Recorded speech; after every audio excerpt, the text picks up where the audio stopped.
Beauce, 1989. Un rire méprisant brise le silence du comice. Gaspard de Beaumont lance un défi cruel aux vieux Éloi Marceau. 10 monstres d'acier contre un seul tracteur français fatigué.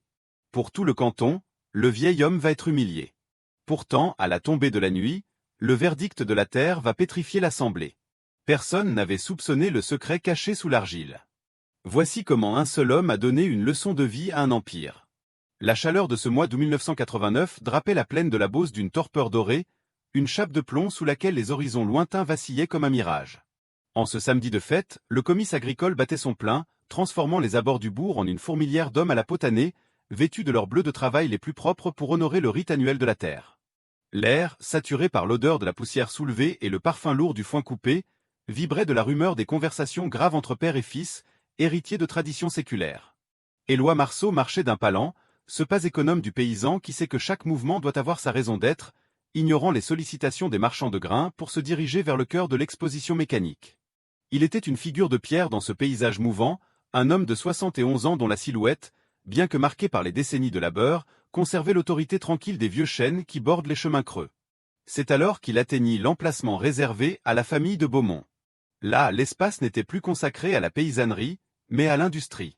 Gaspard de Beaumont, héritier d'une lignée qui avait troqué l'amour du sol pour le culte du rendement, trônait devant une escouade de machines d'importation, des géants de fer verts aux roues démesurées qui semblaient prêts à piétiner le patrimoine de la région. 10 tracteurs John Deere, rutilant sous le zénith, s'alignaient avec une précision militaire, symbole d'une ère nouvelle où l'homme ne serait plus qu'un opérateur au service de la puissance brute. Une immense bannière, battant légèrement dans le vent chaud, proclamait l'avènement de Beaumont Agro-Industrie, promettant aux agriculteurs du département une prospérité fondée sur l'échelle et la vitesse, loin du savoir-faire manuel de leurs aïeux. Gaspard, homme de 40 ans à la carrure d'athlète et au regard brillant d'une confiance insolente, aperçut la silhouette d'Éloi. Un silence soudain s'abattit sur le groupe de curieux qui l'entourait. Alors, le ricanement éclata. Ce n'était pas une simple moquerie, mais une déclaration de guerre sonore qui traversa l'allée poussiéreuse, ricochant contre les parois de métal des engins voisins. C'était le rire de celui qui possède tout face à celui qui n'a gardé que l'essentiel. Gaspard s'avança, ses bottes de cuir fin crissant sur le gravier, et désigna le vieil homme d'un geste théâtral. « Regardez-moi cela, messieurs !» tonnatait-il, l'outrecuidance vibrant dans chaque syllabe. « Voici le dernier gardien de nos reliques, l'homme qui s'imagine encore qu'un unique somméca poussif peut tenir tête à la marche du temps. Éloi, votre époque est révolue, elle a sombré avec les chevaux de trait. » Le vieil homme s'immobilisa. Il ne manifesta aucune colère, aucune hâte. Il se tourna lentement vers Beaumont, ses yeux clairs fixant l'industriel avec une intensité qui semblait sonder l'âme sous le costume de parade. Autour d'eux, les visages des paysans se figèrent. On sentait que quelque chose de plus grand qu'une simple querelle de voisinage venait de se cristalliser dans l'air lourd. « Un seul tracteur suffit, Gaspard, répondit Éloi d'une voix sourde mais parfaitement distincte, pourvu qu'il soit mené par un homme qui connaît le poids de chaque grain et le secret de chaque motte de cette terre beauceronne. » Beaumont laissa échapper un nouveau gloussement méprisant. « Votre Sommeca 1000 n'est qu'un tas de ferraille nostalgique. J'ai 10 monstres ici qui feront en 1 heure ce que vous mettrez 2 jours à accomplir. La plaine ne vous appartient plus, elle appartient à ceux qui savent l'exploiter. » Éloi hocha la tête, un éclair de sagesse ancienne brillant dans son regard. « La terre ne s'exploite pas, monsieur de Beaumont. Elle se mérite. Et nous verrons bien, le jour de la grande moisson, si vos machines ont appris à lire ce que le sol a à nous dire. » Sans un mot de plus, Éloi reprit sa marche, laissant derrière lui un silence chargé de promesses et d'acier froid. Sur le parvis de l'exposition, baigné par la lumière crue d'un après-midi de fin d'été, l'alignement des 10 machines imposait un silence qui n'était pas celui de l'admiration, mais celui de la sidération. C'étaient des créatures d'acier d'une stature jamais vue sous les ciels de la Beauce, des destriers d'un verre insolent, frappés du sceau doré d'un empire d'outre-Atlantique. Leurs pneumatiques, larges comme des fûts de chêne, semblaient déjà vouloir dévorer les chemins de terre, tandis que l'éclat de leurs carrosseries immaculées insultait la poussière humble du paysan. Dans l'air saturé de chaleur, une odeur de peinture neuve et de graisse industrielle flottait, remplaçant le parfum de la paille par celui de la productivité froide. Pour les hommes assemblés là, ces engins n'étaient pas des outils, mais des déclarations de souveraineté mécanique, une armée de fer prête à asservir les arpents de terre. Gaspard de Beaumont s'avançait au milieu de cette débauche de puissance, les mains enfoncées dans les poches d'un pantalon de toile fine, le buste bombé par la certitude de celui qui a remplacé la foi par la statistique. Il caressa le flanc d'un des géants verts avec une tendresse qui ne s'adressait qu'à la valeur comptable de l'objet. « Voyez-vous ces cylindrées ? lança-t-il à la cantonade, sa voix portant jusqu'aux confins de l'Assemblée des hommes de terre. Ici bat le cœur d'une France qui ne courbe plus l'échine. Nous ne parlons plus de saison, nous parlons de flux. Nous ne parlons plus de labeur, nous parlons de conquête. Le temps où l'on écoutait la terre pousser est révolu. Désormais, c'est nous qui lui dictons sa cadence. Parmi les spectateurs, des pères et des fils échangeaient des regards lourds de sens. On voyait de jeunes agriculteurs, les yeux brillants d'une convoitise mêlée d'effroi, tandis que les anciens gardaient les bras croisés, le visage fermé comme une grange en hiver. Gaspard, grisé par l'autorité que lui conférait cet arsenal, poursuivit sa harangue avec une volubilité presque cruelle. L'artisanat dont se gargarise Éloi Marceau n'est qu'une poésie pour les pauvres et les nostalgiques. À quoi bon l'intimité avec le sol quand on possède la force de le briser à sa guise? 10 hommes sur 10 de ces monstres feront plier la Beauce en un tour de cadran. L'homme n'est plus qu'une variable, et le tracteur, le seul maître du rendement. Cette vision d'une terre déshumanisée, transformée en une vaste usine à ciel ouvert, heurtait la sensibilité de ceux qui, depuis des générations, considéraient le champ comme un partenaire et non comme un esclave.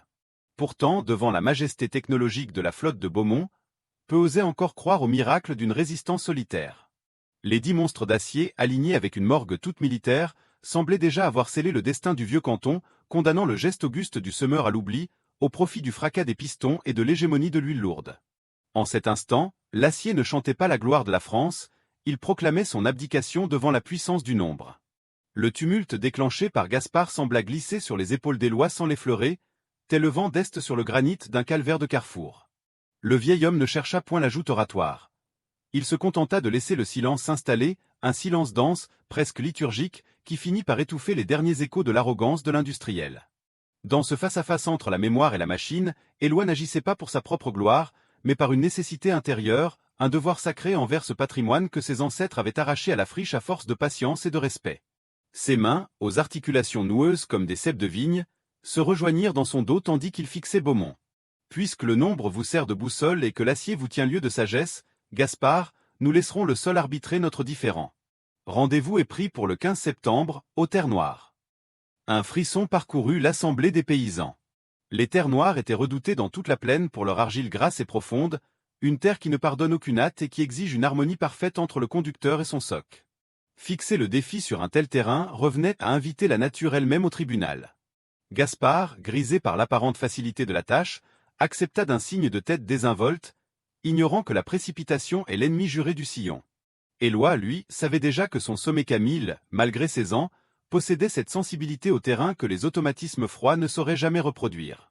Le duel était désormais gravé dans le calendrier du canton, non comme une simple compétition de vitesse, mais comme le procès de l'âme paysanne face à l'hégémonie de la force brute. En quittant la foire, le vieil homme ne regarda pas en arrière. Il sentait déjà sous ses pieds la résistance familière de la glèbe qui l'attendait. La rumeur courut les chemins de terre et les départementales rectilignes avec la célérité d'un incendie de chaume sous un vent d'est. Elle s'infiltra dans l'ombre fraîche des sacristies, là où l'on range les chasubles pour les grandes fêtes, et s'installa au cœur des cafés de village, ces forums de pierre où les hommes se rassemblent à l'heure où le soleil décline. Dans chaque commune, de Voves à Janville, le duel entre Éloi Marceau et l'héritier de Beaumont devint l'unique objet des préoccupations, éclipsant les cours du blé et les bulletins météorologiques. Sous les plafonds bas du café de la place, là où l'arôme puissant du café noir remplaçait le tumulte des jours de moisson, les têtes se rapprochaient. Les mains, couturées par des années de contact avec le fer et la pierre, serraient les tasses avec une gravité de juge. On n'y discutait pas de simples machines, mais du sens même de la vie d'un homme. Peut-on encore vaincre le nombre par la connaissance? Demandait-on à voix basse, comme si la question portait en elle le destin de la paysannerie tout entière. Pour les plus jeunes, grisés par les promesses de la modernité et les brochures glacées des banques, le sort d'Éloi était déjà scellé. Ils ne voyaient en lui qu'une silhouette romantique mais désuète, un vestige d'un temps où la peine humaine n'avait pas encore été remplacée par la froide efficacité des tableaux de bord. À l'inverse, les anciens, ceux dont le regard s'était usé à scruter l'horizon beauceron, gardaient un silence prudent. Ils savaient, pour l'avoir appris de leur père, que la terre a une patience que les moteurs ignorent. Pour ces gardiens du savoir-faire, l'affrontement aux terres noires représentait l'ultime rempart contre une agriculture sans âme, un monde où l'on ne parlerait plus de cultiver, mais de traiter. La division du canton était profonde. D'un côté, les partisans du progrès brutal, admirateurs de la force de frappe de Gaspard, de l'autre, les derniers poètes du sillon, qui croyaient encore que l'harmonie entre un homme et son moteur valait toutes les puissances de calcul. Le paysage lui-même semblait participer à cette attente. La Beauce, immense et imperturbable, s'étendait sous la lumière de septembre comme une mer d'or en sursis. Entre les clochers lointains qui servaient de repère aux laboureurs, une tension invisible s'était nouée. On attendait le 15 septembre non pas comme un simple concours de rendement, mais comme un verdict métaphysique.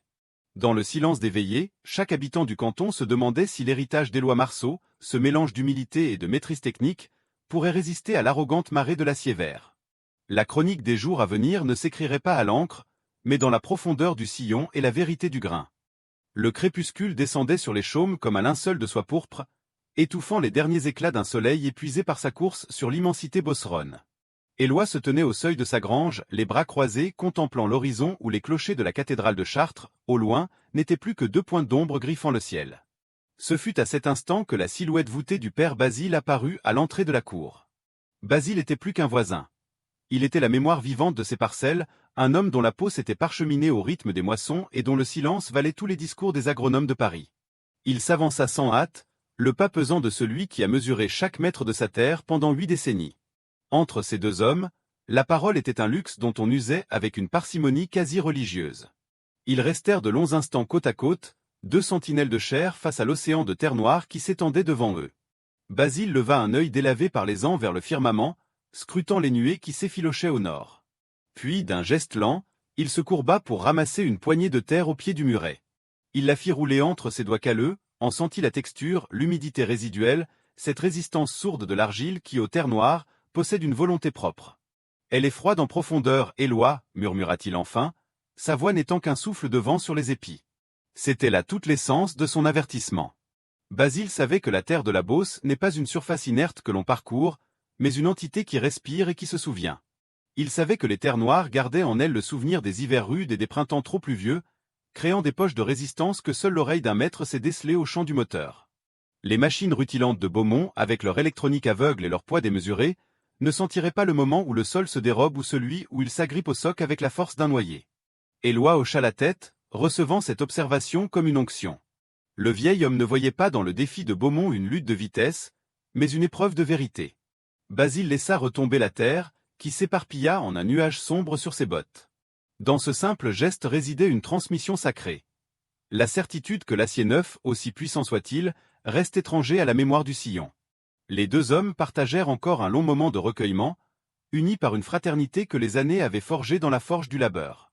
Lorsque Basile repartit vers l'ombre des chemins, il ne laissa derrière lui aucun encouragement superflu, seulement le poids d'une vérité partagée. La terre appartient à celui qui l'écoute, et non à celui qui l'insulte par sa hâte. L'atelier d'Éloi était un sanctuaire de fer et d'ombre, un lieu où le temps semblait s'être figé sous une fine pellicule de poussière et de graisse ancienne. Une unique ampoule nue, suspendue à une poutre de chêne séculaire, jetait une lumière vacillante sur la livrée orangée du sommet Camille, dont les formes massives émergeaient des ténèbres comme un monument à la gloire d'une industrie disparue.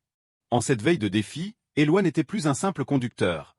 Il s'avançait vers sa machine avec la révérence d'un prêtre s'approchant de l'autel ou d'un maître luthier examinant un bois précieux avant un concert décisif. Le silence n'était rompu que par le cliquetis métallique de ses outils sur l'établi, un son clair qui résonnait dans la pénombre comme une note de musique solennelle. Ses doigts, malgré les rhumatismes et les stigmates du labeur, retrouvèrent avec une précision instinctive chaque point de graissage, chaque écrou dont il connaissait la résistance exacte au quart de tour près. Il ne se contentait pas de vérifier la mécanique. Il interrogeait le métal, cherchant à percevoir la moindre faiblesse, le moindre murmure discordant dans cette architecture de pistons et d'engrenages. Chaque geste était une caresse, un dialogue muet entre l'homme et l'acier, une promesse de fidélité renouvelée avant l'épreuve. Éloi savait que pour triompher de l'arrogance des géants de Beaumont, son tracteur ne devait pas seulement fonctionner. Il devait chanter à l'unisson de la terre, chaque vibration devant traduire une compréhension intime du sillon. Alors qu'il resserrait une dernière bride, le regard fixe et l'esprit concentré, Éloi se remémora les hivers où cette même machine l'avait sauvé de l'isolement, les étés où elle n'avait jamais failli sous le soleil de plomb. Cette veillée était le couronnement de 2 décennies de compagnonnage. Il ne préparait pas un moteur à la force brute, il accordait un instrument pour une symphonie paysanne où chaque note serait un épi récolté. Dans la clarté chiche de l'atelier, le Someca semblait respirer, prêt à s'élancer non comme un automate, mais comme une extension de l'âme du vieil homme. Lorsque l'ampoule fut enfin éteinte, l'ombre du tracteur grandit sur les murs de pierre, immense et protectrice, prête à affronter l'aube et le jugement du champ. Le soleil se leva sur la Beauce avec une ponctualité de métronome, déchirant les voiles de brume qui s'attardaient encore dans les creux des vallons. Le ciel de ce 15 septembre s'offrait au monde dans une pureté de porcelaine, un azur si limpide et si froid qu'il semblait vouloir figer l'instant dans l'éternité. C'était une lumière de jugement, une clarté sans concession qui ne laissait aucune place à l'ombre ou au doute. Sur le chemin de terre bordant les terres noires, une procession de véhicules, des Peugeot 404 poussiéreuses, des Renault 4 litres et des Citroën C15, s'alignaient déjà sur des centaines de mètres, formant une aide d'honneur silencieuse composée d'hommes venus de tout le département pour assister à ce que beaucoup considéraient comme le crépuscule d'un monde. Au centre de cette arène de poussière et d'argile, Maître Fort, le responsable de la coopérative agricole, officiait avec la solennité d'un notaire de province. Installé sur un tréteau de bois, il disposait ses registres et ses balances avec une rigueur qui soulignait l'importance de l'enjeu. Pour cet homme de loi du terroir, il ne s'agissait pas d'un simple concours de vitesse, mais d'un acte authentique dont le résultat serait consigné dans les annales de la plaine. Autour de lui, les conversations étaient rares et étouffées, comme si la moindre parole inutile risquait de rompre l'équilibre précaire de cette matinée sacrée. La tension, lourde et palpable, pesait sur les poitrines, plus étouffante encore que la chaleur qui commençait à sourdre de l'horizon. D'un côté, la flotte de Gaspard de Beaumont attendait, moteur coupé mais menaçante, telle une armée de mercenaires vers prête à donner l'assaut. De l'autre, à l'extrémité opposée du champ, le Somméca d'Éloi Marceau se tenait seul, sa carrosserie orange brillant doucement sous les premiers rayons du jour. Le contraste était saisissant, l'insolence du nombre face à la dignité de l'unité. Les hommes regardaient alternativement les monstres d'acier et le vieux serviteur de fer, effectuant mentalement ce calcul cruel que la logique impose mais que le cœur refuse. Dans ce silence suspendu, l'air semblait s'être raréfié, chaque souffle devenant une attente. Ce n'était plus seulement une journée de moisson qui s'annonçait, mais une tempête mécanique dont l'issue allait redéfinir l'honneur de la terre française. Le signal fut enfin donné par Maître Fort, d'un geste sec qui trancha l'air comme un couperet. Dans l'instant qui suivit, le silence de l'aube fut assassiné par un vrombissement tellurique.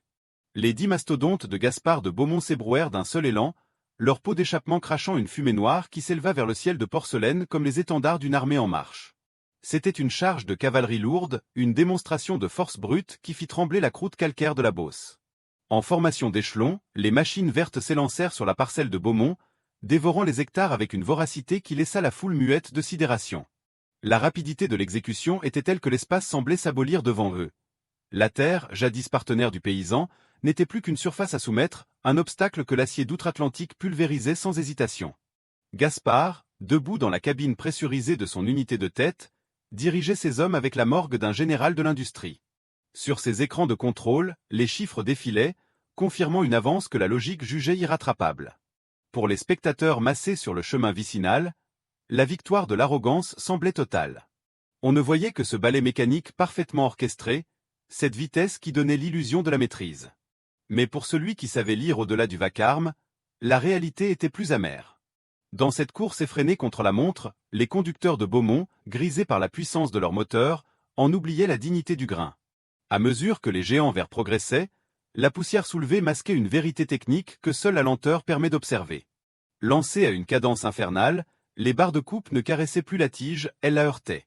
Derrière le passage tonitruant de la flotte, la paille hachée trop menue rejetait ce que le sol avait mis des mois à produire. Des grains d'or, arrachés trop violemment à leur enveloppe, rebondissaient sur le métal brûlant pour se perdre définitivement dans la terre labourée. Les machines dévoraient l'espace, certes, mais elles insultaient la récolte. Gaspard célébrait sa vitesse, ignorant que la Beauce, dans son infinie patience, commençait déjà à compter ce que l'orgueil laissait derrière lui. Un gaspillage invisible, une perte de substance que seule une main de maître aurait su préserver. La charge des 10 était un spectacle de force, mais elle portait en elle les germes d'une défaite silencieuse, celle d'un savoir-faire sacrifié sur l'autel de la précipitation.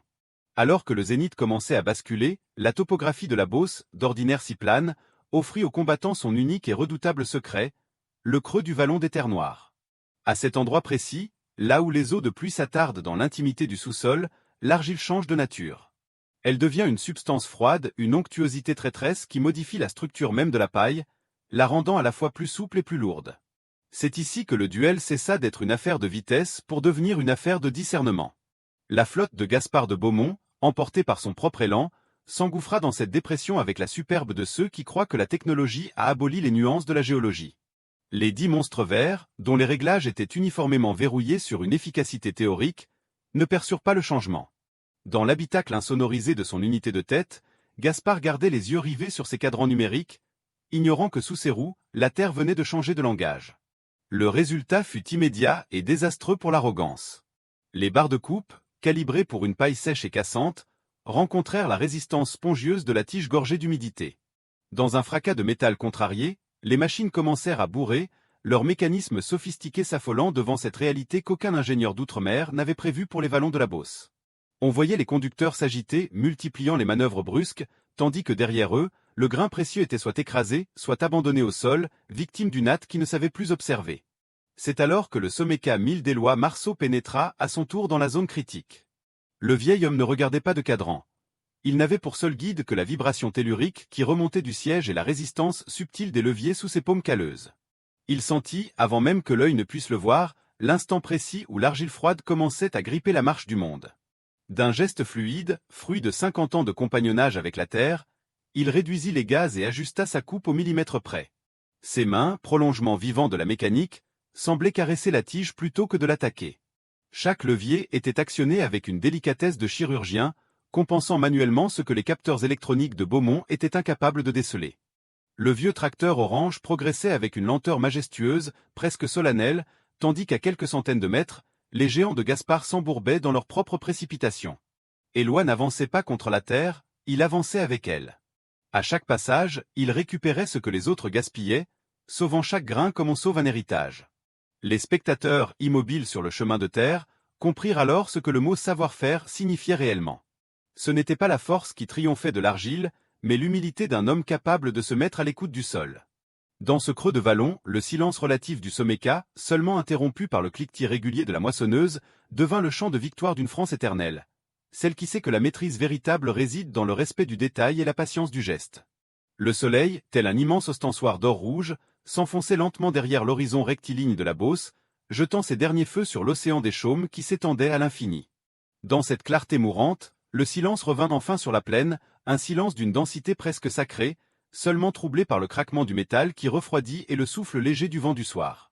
La flotte de Gaspard de Beaumont, ces 10 géants d'acier désormais immobiles et couverts d'une poussière qui ternissait leur superbe, semblait soudain dérisoire face à l'immensité du ciel. À l'autre extrémité du champ, le Someca 1000 d'Éloi Marceau s'était éteint dans un ultime soupir de compression, sa silhouette orange se confondant avec les ombres croissantes du vallon. Le duel était terminé, et la Terre, témoin muet de cette lutte acharnée, s'apprêtait à rendre son verdict par la voix de Maître Fort. Le responsable de la coopérative s'avança vers le centre du chemin de terre, ses registres serrés contre sa poitrine avec la gravité d'un homme de loi. Autour de lui, les 63 véhicules garés la formaient une assemblée de témoins silencieux, des visages de paysans aux traits sculptés par l'attente et le respect.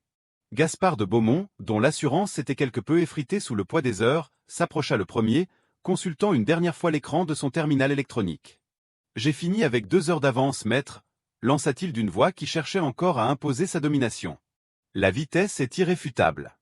Éloi n'a terminé qu'à la nuit tombante. Le progrès a parlé. Mais Maître Fort ne leva pas les yeux de ses colonnes de chiffres.